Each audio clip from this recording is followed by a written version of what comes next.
자, 우리 주신 말씀 함께 봉독하겠습니다. 마태복음 5장 13절에서 16절까지 말씀입니다. 마태복음 5장 13절에서 16절. 한 절씩 교독하시고 마지막 16절을 함께 합독하겠습니다. 13절입니다. 너희는 세상의 소금이니 소금이 만일 그 맛을 잃으면 무엇으로 짜게 하리요? 후에는 아무 쓸데없어 다만 밖에 버려져 사람에게 밟힐 뿐이니라.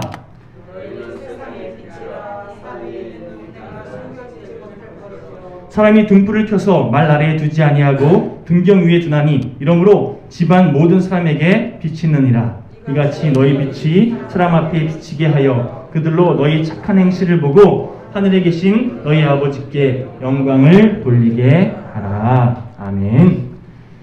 오늘 말씀 제목은 소금답게 빛답게 라는 제목으로 함께 말씀을 나누려고 합니다. 언젠가 제가 요즘에 서울에서 여주까지 이렇게 출퇴근 한동안 했었잖아요. 그렇죠? 자, 언젠가 제가 아침에 교회 오는 길에 차에서 CBS를 듣거나 혹은 극동방송 들을 때가 있는데 오프닝 멘트로 사회자가 진행하시는 분이 프랑스 파리의 상징물이 뭐지요? 에펠탑이죠. 자, 에펠탑과 관련된 일화를 쭉 소개하더라고요. 프랑스 혁명 100주년 기념하기 위해서 개최했던 1889년 만국 박람회에 입구로 세워진 게 바로 이 프랑스 파리 에펠탑이라고 하는데요. 처음 지어졌을 때 많은 사람들이 이 에펠탑 철로 만들어진 구조물이잖아요. 흉물스럽다고.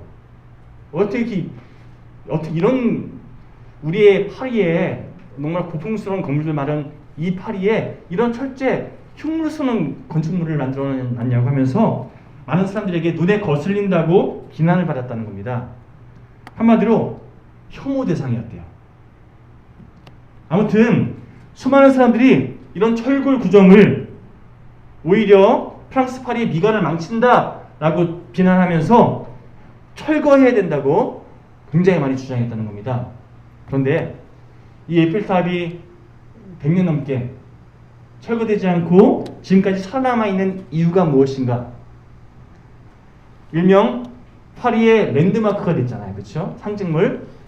파리 시내의 가장 중심에 있는 이 에펠탑이 살아남을 수 있었던 가장 중요한 이유는요. 사람들이 어느 곳에서나 파리 지역에서 어느 곳에서나 딱 돌려보면 보이는 게 에펠탑이죠. 그렇죠? 그런 의미에서 매 순간 보면 이렇게 눈 돌리면 볼 수 있는 그 에펠탑을 매일매일 보다 보니까 사람들이 어느샌가 정이 들었다는 거예요. 처음에는 흉물스럽게 느꼈는데 처음에는 보기 싫어 그랬는데 계속 보다 보니까 괜찮네. 더 계속 보다 보니까 저 에펠탑은 정말 어쨌든 우리 파리의 상징물이야. 이렇게 인식이 점점 바뀌어가기 시작했다는 겁니다. 한 연구 자료에 따르면 여러 장의 인물 사진을 쭉 보여주면서 가장 호감이 가는 사람이 누군가라고 사람들에게 뽑아보라고 하면 대부분 자주 보던 사람을 뽑는데요. 한마디로 접하는 횟수에 비교해서 호감이 더 커지는 일명 호감의 법칙에 의해서 이렇게 사람들은 반응한다는 거죠. TV에서도 여러분 누군가가 자주 보이면 그 사람이 친숙해지잖아요. 그렇지 않습니까? 이 비슷한 사례를 제가 예전에 사역했던 교회에서 경험했던 적이 있습니다. 제가 청년부 담당 전사였을 때 청년부 예배 진행하면서 어느 날 새로운 얼굴이 보이더라고요. 그래서 예배 후에 그 청년을 환영해 주려고 제가 폼을 잡고 있었는데 그분이 제가 막 다가가서 막 환영해 주려고 그러니까 자기는 그런 거 싫다고 저 그냥 바로 가겠다 하면서 너무나 질색하면서 이렇게 집으로 가시더라고요. 그래서 제가 저분은 다음 주에 안 오시겠다. 저렇게 뭐 환영해 주는 것도 질색하는 거 보니까 다음 주에는 안 오겠네. 이런 생각을 하고 있었는데 그 다음 주가 되니까 희한하게 또 왔어요. 그래서 제가 이번에는 부담을 주지 않으려고 그냥 환하게 웃으면서 잘 이뤘습니다. 한 주간 승리하십시오. 뭐 이 정도만 그냥 환영해 주었어요. 부담스럽지 않게.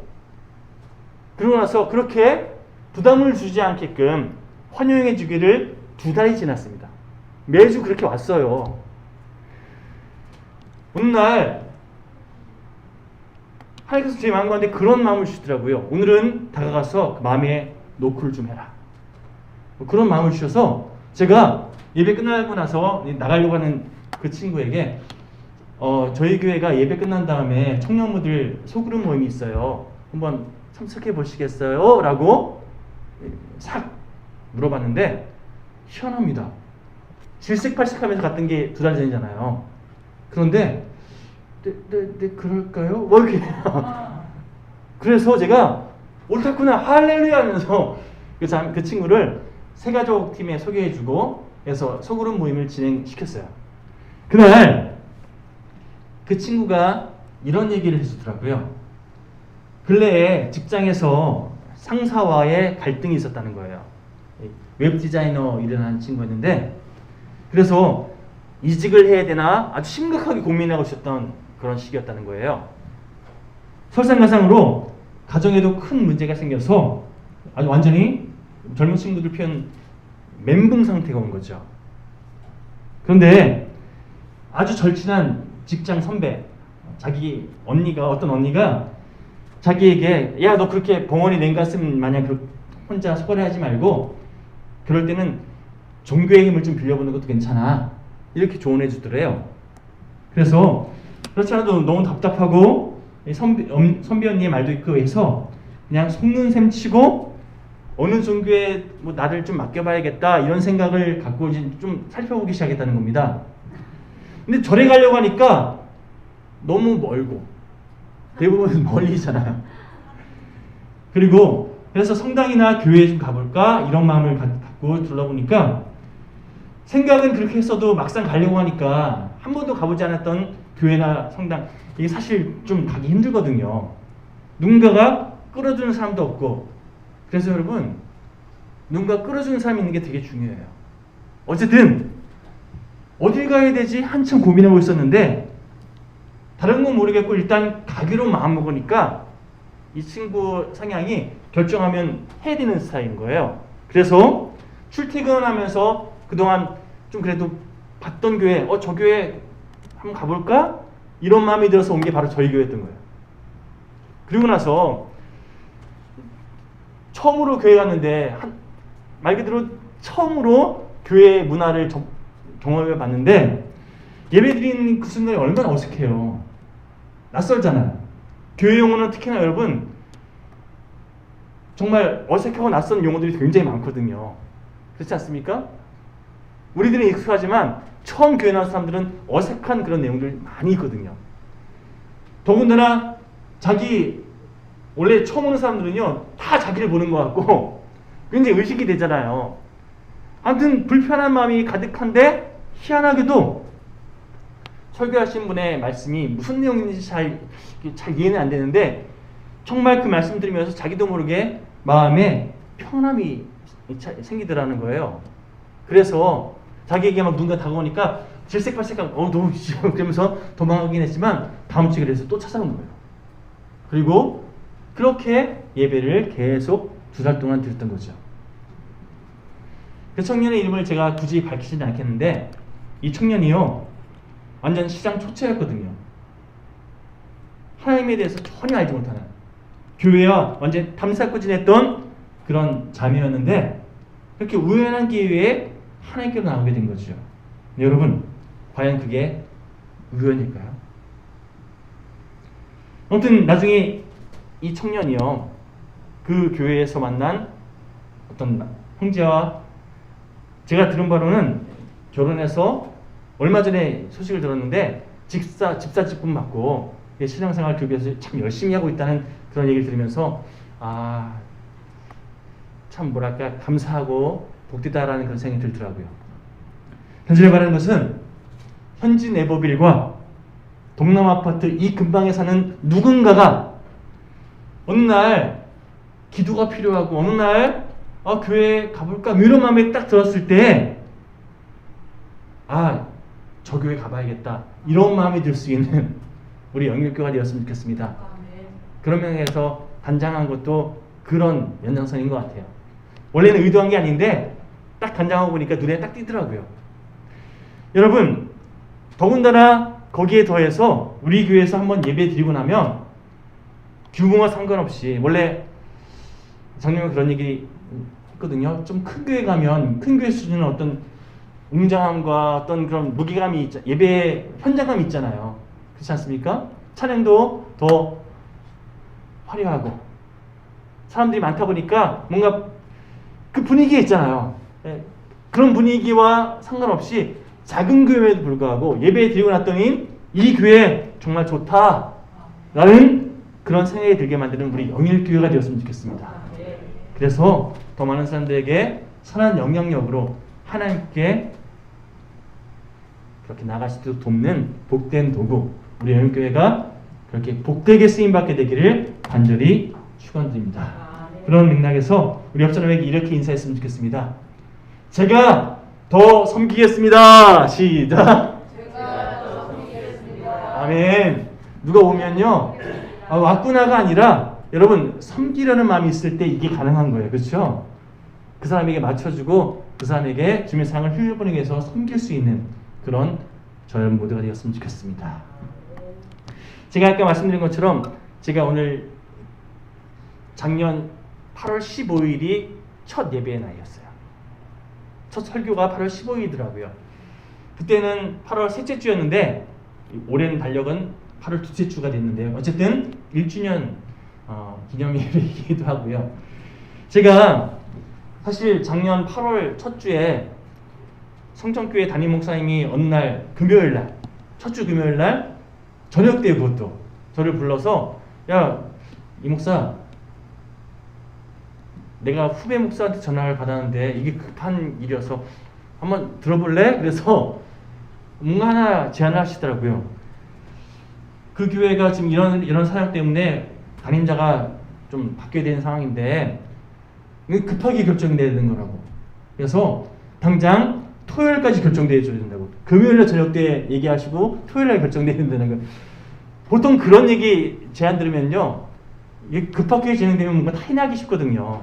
그래서 그냥 거르는 게 좋겠다.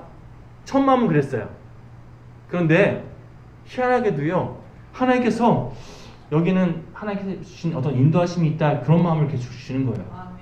그래서 분명 험한 길이거든요. 분명 편한 길이 아니라 가시밭길 될 수 있는 그런 조건이 있는데도 불구하고 하나님께서 가라라는 사인을 주셔서 저희 아내와 함께 상의하면서 그래 순종하자 이렇게 결정하고 토요일날 가겠습니다라고 말씀드렸어요. 그리고 나서 그 다음 주에 바로 영일교회 인사구역회 인사로 온 거예요. 그렇게 순종하며 사역지를 옮긴 지 1년이 지난 이 시점에서 희한하게도 영일교회 청년부가 그 타이밍에 그 주간에 딱 저희 교회 리모델링 하러 섬기러 왔잖아요. 그렇죠? 사실 청년부가 와서 뭐 할지 고민하다가 저 아무 생각 없이 그렇지 않아도 우리 청년들께서 테라스 좀 페인트 좀 새로 해야겠다 이런 얘기를 그 즈음에 하셔가지고 그런 제안 받았을 때 그럼 페인트 좀 해주세요 이렇게 상의해서 또 더군다나 우리 선혜도 매주 혼자서 뭐 이렇게 예배드리던 그 집이었거든요. 그래서 연흥성경학교 좀 그렇게 좀 진행해 주면 참 좋겠습니다. 이렇게 진행했던 단기 선교 일정이었는데 그럼에도 불구하고요, 어제 아이들 21명, 그 아이들이 다 이렇게 정착하리란 그런 부분은 없지만 그러나 가능성을 보여주셨잖아요. 그렇죠? 그리고 교회가 또 교회의 어떤 핵심의 어떤 사역지가 될 수 있는 영일 카페가 그렇게 새롭게 단장된 걸 보면서 하나님께서 이런 성경 구절을 제 마음 가운데 계속 되뇌게 하시더라고요. 이전 것은 지나갔으니 보라 새롭게 되었다. 여러분, 저희들의 만남을 통해서 하나님께서 이루고자 하시는 뜻이 있는 줄 믿습니다. 현재 바라는 것은 우리 영일교회가 사실 저 영일교회라는 이름을 좀 바꾸려고 했었어요. 그러면서 막 고민하다가 참 희한하게도 하나님께서 딱 보여주신 단어가 있는데 찰령에 넘칠 자, 영일하다는 단어를 딱 보여주시더라고요. 이게 저는 그 전까지 몰랐던 단어거든요. 잘 안 쓰는 단어잖아요. 그런데 영일하다는 단어가 딱 사전에 있는 걸 보고 우리 교회야 맞는 뜻이네. 그래서 제가 차고 넘치는 영일교회라는 이름을 믿음을 받았거든요. 이름 바꾸려고 하는데 이게 우리 교회에 주는 어떤 메시지라는 생각이 들어서 영일교회라, 그래서 카페 이름도 영일카페라 이렇게 바꾸면서 차고 넘치는 하나님의 은혜를 사모하는 마음으로 그렇게 달려오고 있는 중인데요. 여러분, 정말 차고 넘치는 은혜 공동체로 성장하고 또 차고 넘치는 축복의 통로로 쓰임받는 저희를 모두가 되기를 간절히 소망합니다. 그리고 하나님께서 정말 그렇게 강력하게 일하실 때 그 역사의 현장의 주역으로 저희들이 그렇게 귀하게 쓰임받게 되기를 간절히 소망합니다. 자, 이제 본문 말씀을 좀 살펴보겠습니다. 오늘 본문 말씀 정할 때 사실은요, 세상의 빛이 됩시다, 세상의 소금이 됩시다, 이렇게 말씀을 정하려고 했는데요. 오늘 말씀을 계속 묵상하는 가운데 하나님께서 생각을 좀 바꾸시더라고요. 자, 오늘 본문 말씀을 다시 한번 쭉 깊이 있게 묵상해 보시면 주님께서는요, 빛이 되라, 소금이 되라 이렇게 말씀하지 않으셨어요. 꼼꼼히 다시 한번 살펴보십시오. 너희는 세상의 소금이다, 너희는 세상의 빛이다라고 말씀하셨어요.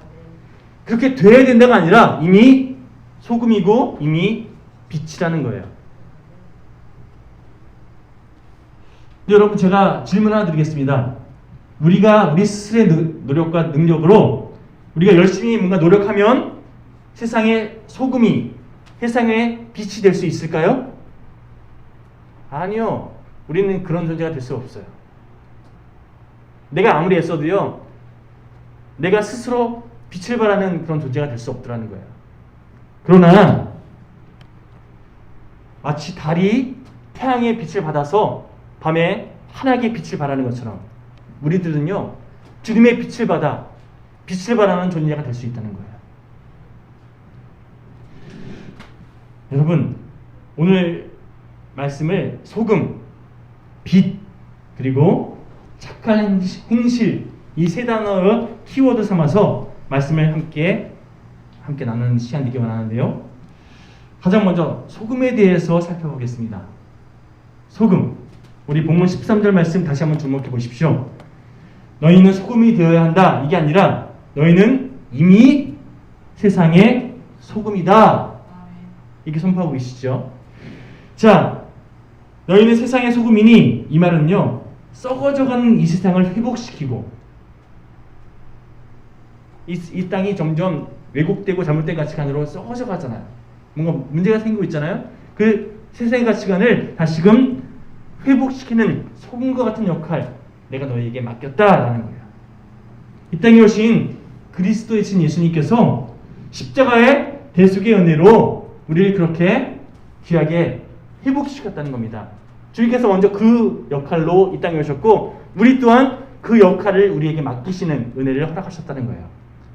주님께서 세상에 소금을 오셨고, 우리 또한 세상의 소금으로 살아갈 수 있도록 은혜를 허락하셨다는 겁니다. 앞서 말씀드린 것처럼 우리가 뭔가 노력한다고 해서 우리가 세상의 소금이 될 수 있는 건 아니에요. 우리의 노력이 아니라 다만 하나님께서 베푸신 은혜에 우리가 동참했을 때, 믿음으로 우리를 맡겨드렸을 때에 주님께서 우리를 세상의 소금으로 사용하신다는 겁니다.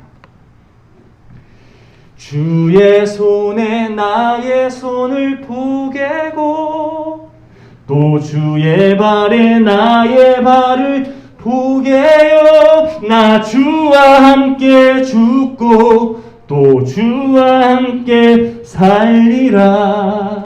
내가 원하는 것을 취했던 손이, 내가 원했던 곳을 갔던 발이 주님께서 나에게 맡기신 사명을 감당하는 손으로, 주님께서 내게 가라하시는 그곳을 향해 내딛는 발로 바뀌게 될 때, 주님께서 주님의 뜻 안에서, 주님의 십자가 보혈 능력 안에서 우리를 소금으로, 빛으로 사용하셨다는 거예요. 여러분, 성경에서 소금이 어떤 상징으로 쓰임받는지 좀 살펴볼 필요가 있습니다. 몇몇 구절을 좀 찾아볼 텐데요. 먼저 열왕기 하에 보면 엘리사가 소금으로 썩은 물을 새롭게 바꾸는 그런 장면을 소개하는 그런 구절이 있습니다. 우리 열왕기하 2장 19절에서 21절 말씀 좀 찾아보겠습니다. 시작. 그 성읍 사람들이 엘리사에게 말하되 우리 주인께서 보시는 바와 같이 이 성읍의 위치는 좋으나 물이 나쁨으로 토산이 익지 못하고 떨어지나이다. 엘리사가 이르되 새 그릇에 소금을 담아 내게로 가져오라 하매 곧 가져온지라. 엘리사가 물 근원으로 나가서 소금을 그 가운데에 던지며 이르되 여호와의 말씀이 내가 이 물을 고쳤으니 이로부터 다시는 죽음이나 열매 맺지 못함이 없을지니라 하셨느니라 하니. 여러분, 알게도 나쁜 물에 소금을 던지니까 생명수로 바뀌었다는 내용이죠. 다시 말해서 소금이 어떤 역할이 있다고요? 썩어져가는 것을 다시 회복시키는 매개체의 역할이 있다는 겁니다.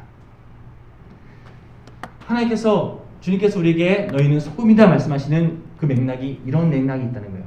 썩어져가는 세상을 회복시키는 그런 하나님의 도구. 더불어서 두 번째, 출애굽기 30장 35절에 보면요, 이런 구절이 있습니다. 함께 읽어볼까요? 시작. 그것으로 향을 만들되 향 만드는 법대로 만들고 그것에 소금을 쳐서 성결하게 하고. 자, 소금이 어떤 역할이 있다고요? 성결하게 하는 역할. 정결하게, 성결하게 하는 역할로 소금을 사용했다는 거예요. 자, 자고로 옛날에도 우리나라에서 만약에 38불로 아이를 낳을 때 먼저 태어날 방에 뭘 뿌렸는지 아십니까? 방을 정하기 위한 목적으로 소금을 뿌렸대요.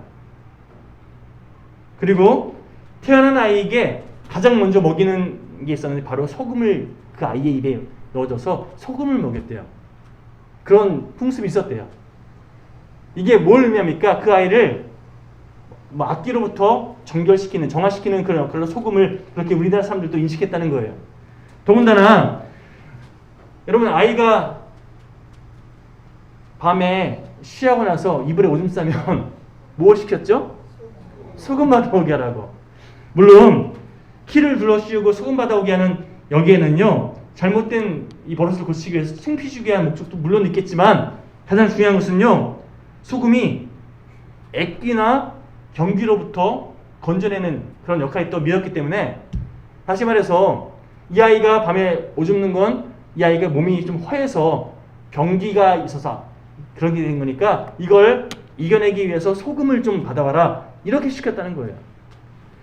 마찬가지로 여러분, 예전에는요, 소금이 뭔가 정결하게 하고 성결하게 하는 그런 역할로 인식됐다는 겁니다.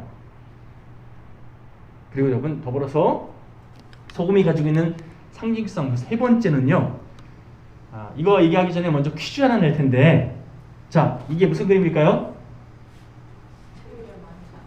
레오나르도 다빈치의 최후의 만찬이라는 그런 작품이죠.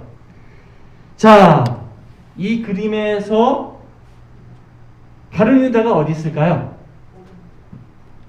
다른 유다가 어디 있을까요? 포인트가 어딘지 모르겠네. 어쨌든 네.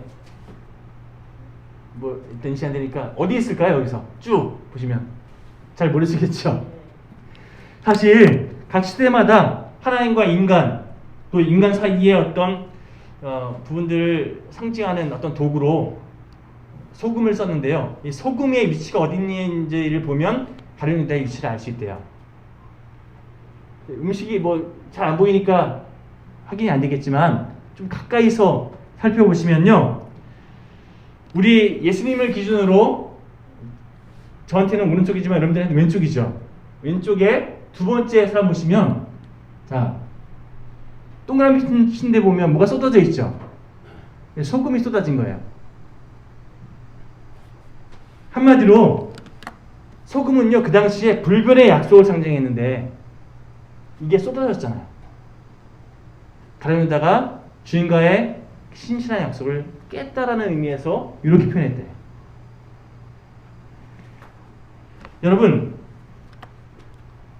이 사람이 바로 주인과의 약속을 배신하고 예수님을 판 가룟유다라는 상징을 이렇게 표현할 정도로 소금은요, 불변의 약속, 꼭 지켜야 할 신뢰, 이걸 상징했대요. 그런 맥락에서 우리 레위기 2장 13절 말씀을 좀 찾아볼 텐데요. 함께 읽어보겠습니다. 시작. 내 모든 소재물에 소금을 치라. 네 하나님의 언약의 소금을 네 소재에 빼지 못할지니 네 모든 예물에 소금을 드릴지니라. 영원히 변하지 않는 약속의 상징, 이 소금으로 그렇게 상징을 삼았다는 겁니다. 십자가가 주님의 사랑을 상징하는 것처럼 소금은요, 약속을 상징했대요. 자, 그런 맥락에서 세 가지 소금이 상징하는 말을 쭉 말씀드렸죠. 첫 번째로 썩어져가는 세상을 살리는 그런 역할, 내가 너희들을 그런 세상의 소금으로 사용할 거다. 더불어서 영적으로 문제가 있는 사람들을 정결시키고 성결하게 만드는 그런 소금 같은 존재로 너희를 사용할 거다. 세 번째로 살아계신 하나님과의 언약을 다시금 회복될 수 있도록 다른 사람들을 돕는 존재로 너희들을 사용할 거다. 이렇게 너희는 세상의 소금이다 말씀하시면서 이 세 가지 내용을 함께 더불어 말씀하신 거예요. 십자가를 통과하는 인생들이 어떤 삶을 살아가야 될지에 대해서 명확하게 정체성을 말씀해 주신 거죠. 더불어 우리 본문 13절에 보시면요, 너희는 세상의 소금이니 소금이 만일 그 맛을 잃으면 무엇으로 짜게 하리요? 라는 구절이 있습니다. 자, 백과사에 찾아보니까요, 소금맛 이퀄 짠맛 돼 있습니다. 바꿔 말하면 짠맛은 소금맛인 거예요. 뭘 얘기할까요? 소금은 짠맛을 대변하고 짠맛 하면 소금밖에 없다는 거예요. 다시 말해서 소금이 맛을 잃으면 대안이 없다. 이 말은요, 짠맛을 내는 것은 오직 소금밖에 없다는 겁니다. 다른 화합물질, 예를 들어 단맛은요, 설탕이 없어도 화합물질 조합으로 어떻게든 단맛을 낼 수 있는 그런 재료를 만들 수 있지만 짠맛은요, 오직 소금밖에 없다는 거예요. 여러분, 짠맛을 잃으면 다시 말해서 전혀 대안이 없다는 거예요. 소금이 그 짠맛을 잃으면 버려진다. 이 말은요, 다시 말해서 너희가 세상의 마지막 보루다.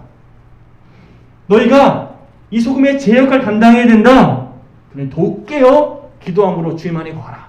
이걸 말씀하고 있습니다.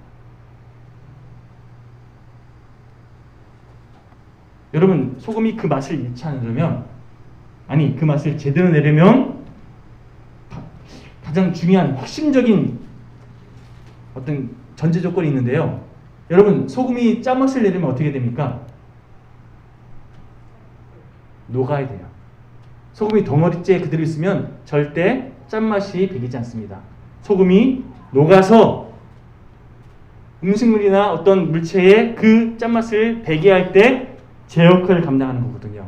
그렇지 않습니까? 다시 강조해 말씀드립니다. 소금은요, 녹아져야만 비로소 짠맛을 낼 수 있습니다. 그런데 녹지 않으면요, 소금이 모래와 똑같아요. 녹아지지 않으면 짠맛을 내지 못하고, 그러면 모래와 별 차이가 없는 그런 존재가 될 수밖에 없다는 겁니다.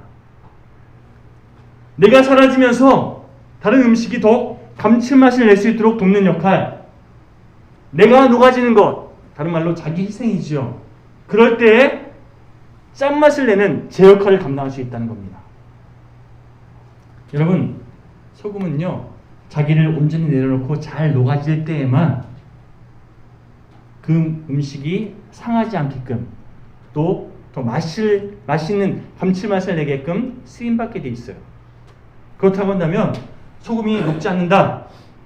그러면 짠맛을 내지도 못하고 아무런 영향력을 발휘하지 못한다.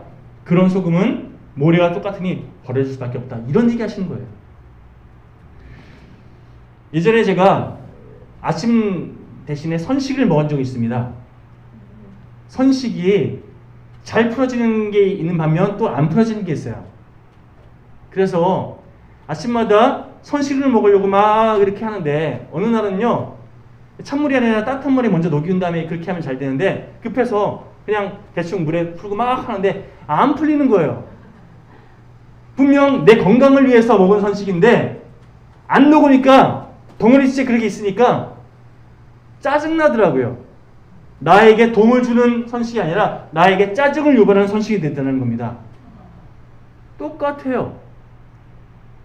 녹지 않으면 우리의 소금의 역할은 세상을 이롭게 하는, 주님의 마음을 기쁘시게 하는 그런 역할이 아니라 주님의 마음을 답답하게 하는 역할, 이렇게 될 수밖에 없다는 겁니다.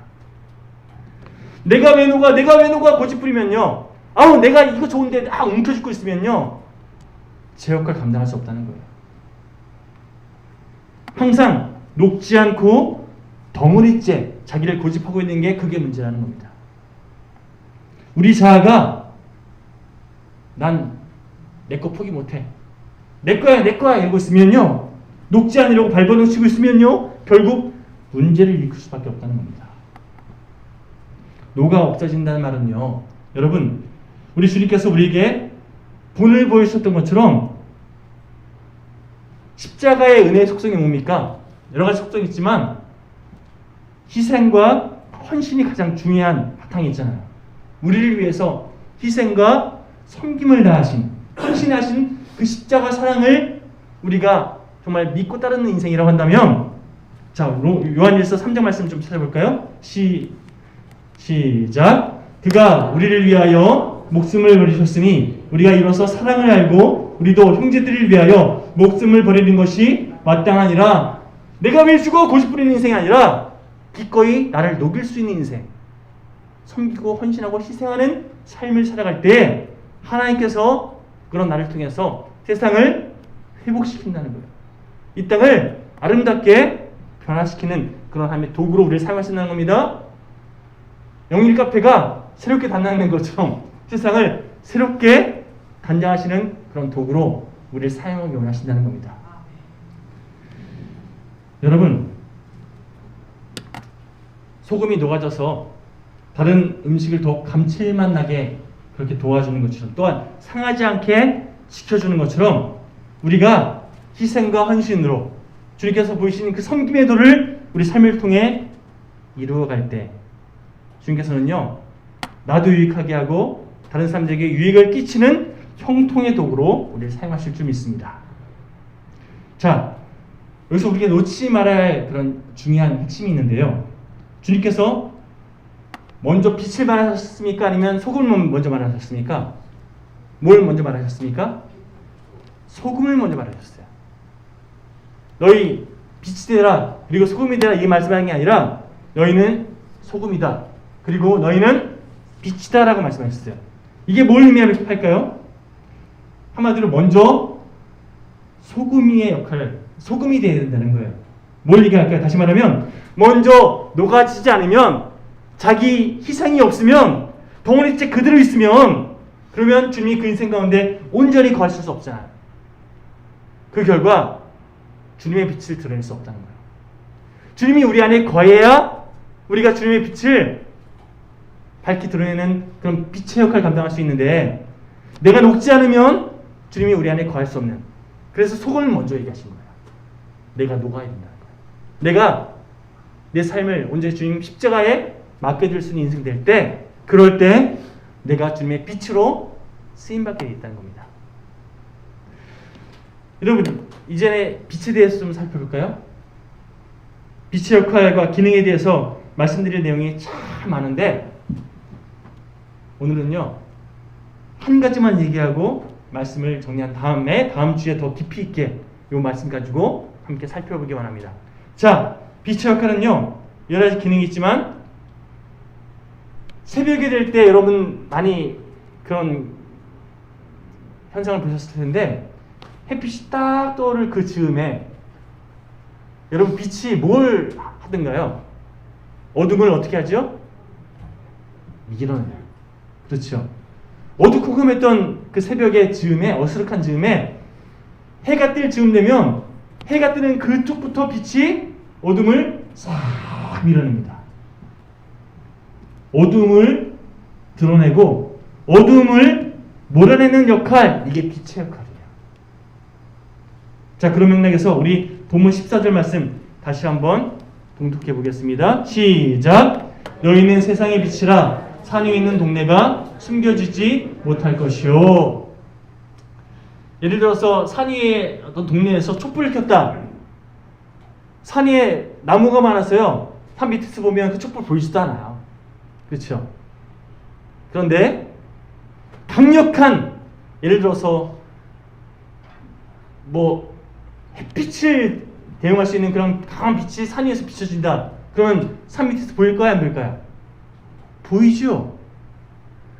내가 뭔가 빛을 내려고 하면 촛불처럼 사람들에게 안 보이지만, 드러내지도 않지만, 그러나 주님의 빛이 우리 가운데 역사하면요, 사람들이 그 빛을 보게 돼 있다는 거예요. 여러분, 자세한 내용은 다음 주에 계속, 이 말씀 가지고 한 주간 계속 되뇌이시면서 하나님께서 어떤 말씀을 나에게 주시는지 좀 기대하시면서 다음 주에 오셨으면 좋겠습니다. 그러면 다음 주에 말씀이 더 여러분들에게 풍성하게 다가갈 줄 믿습니다. 자, 주님께서 말씀하셨습니다. 김학주 원사님, 세상의 소금이다. 신인양 원사님, 집사님, 당신은 세상의 빛입니다. 우리가 그렇게 소금처럼, 빛처럼, 아니 소금답게, 빛답게 한 주간 귀하게 쓰임받는, 그래서 다음 주에 다시 와서 예배드리면서 하나님께서 나를 통해 일하셨습니다, 감사함으로 고백하는 그런 한 주간 되시기를 간절히 축원드립니다. 자, 기도하시겠습니다. 하나님 감사합니다. 오늘 말씀을 통해서 우리 삶의 정체성을 다시금 깨닫습니다. 빛답게, 소금답게 살아갈 수 있도록, 무엇보다 먼저 나를 녹이는 십자가의 나를 온전히